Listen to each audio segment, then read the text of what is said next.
Perambalur police வந்து எங்களை alert பண்ணாங்க. சரிங்க, கூட்டம் கொஞ்சம் ஜாஸ்தியா இருக்கு, லேட் ஆயிடுச்சு, வராதீங்க அப்படின்ட்டு. So we had no choice. Police சொன்னா நம்ம அதை ஒபே பண்ணி தானே ஆகணும். அதே நேரத்தில் பெரம்பலூர் மக்களோட அந்த சேஃப்டியும் மைண்ட்ல எடுத்துக்கிட்டு ஒரு மன வலியோடவே திரும்ப போயிட்டோம். அதுக்கப்புறம் பெரம்பலூர் தொகுதி மக்களுக்கு மன்னிப்பும் கேட்டோம். அதே மாதிரி நாமக்கல் அந்த மீட்டிங் முடிச்சுட்டு கரூர் வரும்போது அந்த கரூர் போலீஸ் எங்களை அலர்ட் பண்ணிருக்கலாம்ல.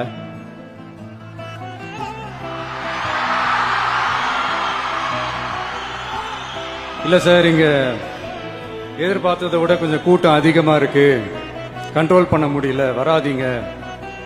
அண்ட் போலீஸ் நினைச்சா அவங்க அந்த மீட்டிங்கே கேன்சல் பண்ணலாம். ஏதோ தப்பா இருக்கு, ஏதோ தப்பா தோணுது அப்படின்னு நினைச்சிட்டாலே they have all the rights to cancel the meeting. எங்ககிட்ட கேட்கணும்லாம் ஒன்றும் அவசியமே கிடையாது. ஆனா அதையெல்லாம் எதுவுமே செய்யாம அந்த ஹைவேல இருந்து அந்த ஸ்பாட்டுக்கு போலீஸே எங்களை உள்ள கூட்டிட்டு வந்து விட்டு அந்த நாடகம்லாம் இருக்கு பாருங்க.